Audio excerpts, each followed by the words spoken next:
Hey friends and family, this is SP News Nuggets, and today you guys, we're going to talk about this story that comes out of Philadelphia. This story comes to you guys by one of our very own family members. This is school bus driver that loves kids. And this is the story, you guys. Now, we're going to talk about the man that was accused of shooting the 6 Philadelphia police officers. Now, the word on the street was, you guys, and I'm just going to share this with you, that this was a robbery from the police department that went bad.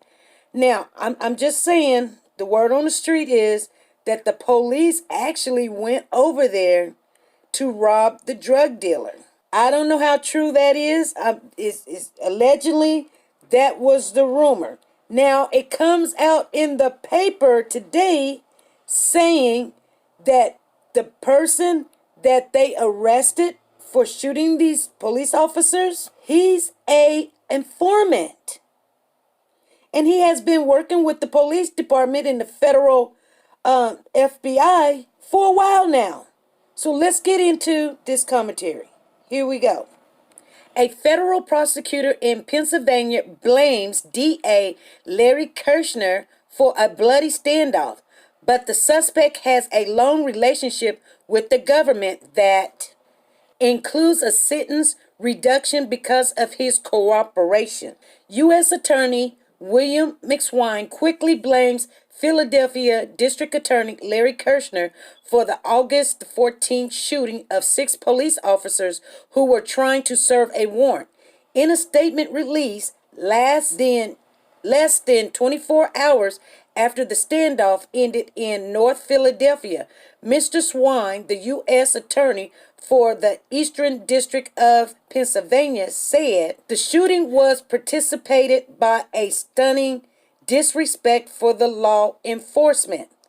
The district attorney office has no interest in engaging with Bill Swine's inappropriate attempts to run for political office from his taxpayer funding, preach, in Donald Trump's DOJ. Kirshner's spokesperson, Jane Roth, told the Appeal.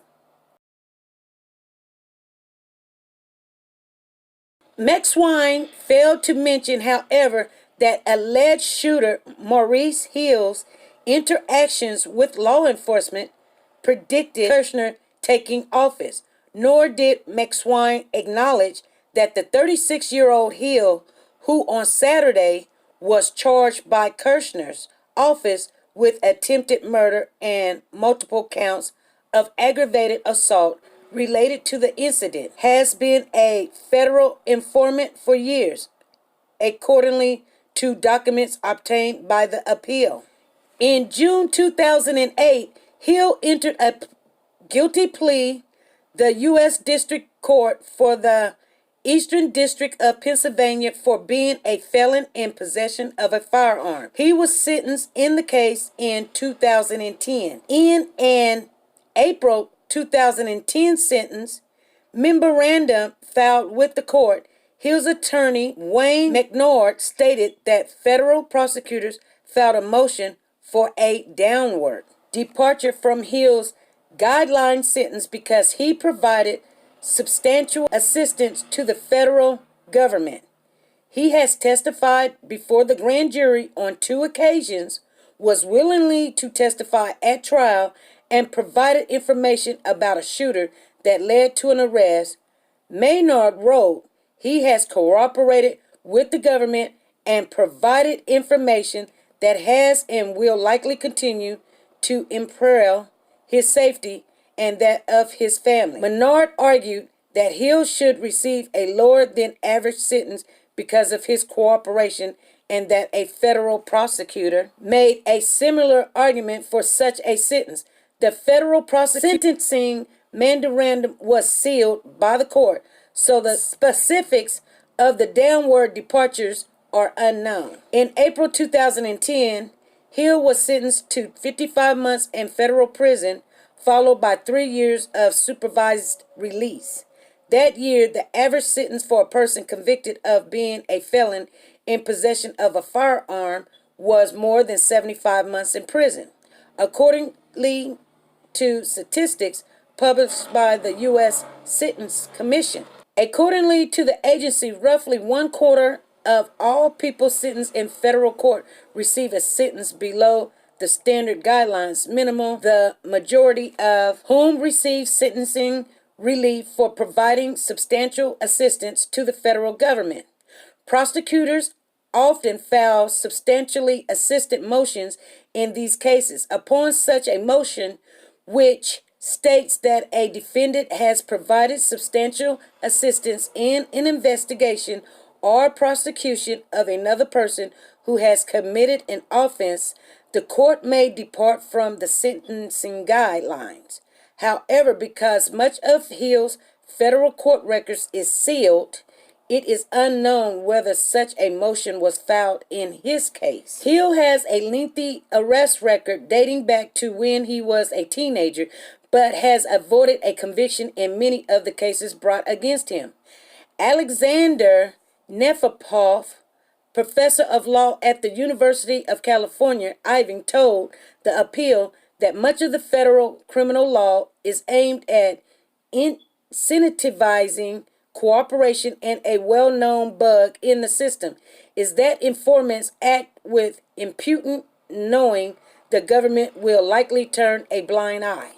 There is also a long history of federal informants' involvement in high-profiling crimes, including Masafaso Sammy, hope I said that right, the Bull, and James Whitney Bulger, and mass killer Ricky Jiven Gray, who was involved in the murder of 7 people in 2006, but later convicted and executed for killing 4. In September 2001, federal prosecutors in Virginia filed a substantial assistant motion in a drug case involving Gray. Federal prosecutors attempted to revoke Hill's supervised release several times after Pennsylvania prosecutors charged him. New crimes. However, all of these efforts had to be withdrawn because state prosecutors either dismissed the charges or failed to get a conviction. The final petition to revoke Hill's supervised release came in April 2016 when federal prosecutors said he was found in possession of roughly half a gram of crack cocaine by Philadelphia police and then charged with misdemeanor drug possession. Oh my. In May 2016, the district attorney office offered Hill a plea deal in the case, but it was rejected, accordingly to a copy of his charging docket obtained by the appeal on August 31st, 2016. Judge Charles Hayden granted a motion to suppress the evidence in Hill's case, which led to prosecutors to dismissing the case in October 2016. Records related to the case were sealed after Pennsylvania clean state law was passed in 2018.